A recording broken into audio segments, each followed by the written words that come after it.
Dakatarisa kudenga mtsotsi pamatama ose. Sorry. Yep.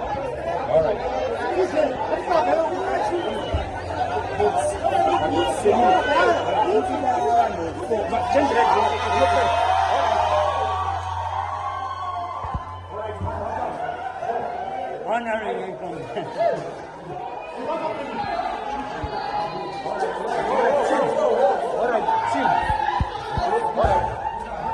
Oh, Prophet.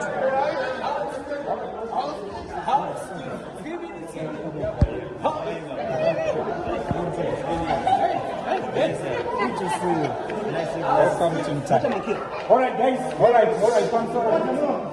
I'm sorry.